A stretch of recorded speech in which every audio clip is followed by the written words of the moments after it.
नमस्कार मंडळी, मकर संक्रांतीच्या तुम्हाला खूप खूप शुभेच्छा. तिळगुळ खा आणि गोड गोड बोला. तर हे तिळाचे लाडू नसून हे आहे ड्रायफ्रूटचे लाडू. आज मी बनवले होते हे लाडू. ॲज यू नो आमच्या घरात एक पेशंट आहे, सो पहिल्यांदाच एवढा एक्सपेन्सिव्ह एक्सपेरिमेंट मी करणार होते. तर चला रेसिपीकडे वळूया.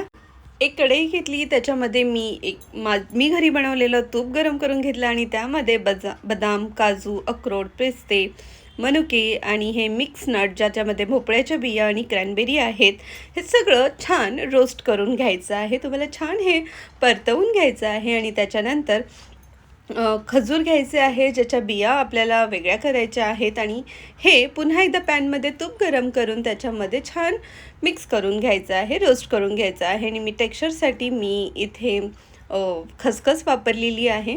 सो हे छान त्याला मस्तच टेक्स्चर येतं, म्हणून हे मी यूज केलेलं आहे. तर हे असा छान लगदा तयार झाल्यानंतर हे मिश्रण तुम्हाला मिक्सरमध्ये टाकायचं आहे, मस्त वाटून घ्यायचं आहे. तुम्ही हे जास्त बारीकसुद्धा करू शकता. मी मुद्दाम याचे थोडे तुकडे असे छान वरती दिसावे म्हणून मी असं ठेवलेलं आहे. तुम्ही बारीकसुद्धा करू शकता तुमच्या आवडीप्रमाणे.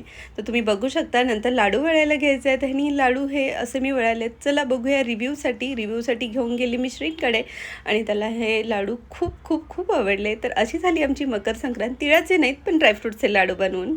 सो तुम्हाला हा ब्लॉग कसा वाटला हे नक्की कमेंट करून सांगा.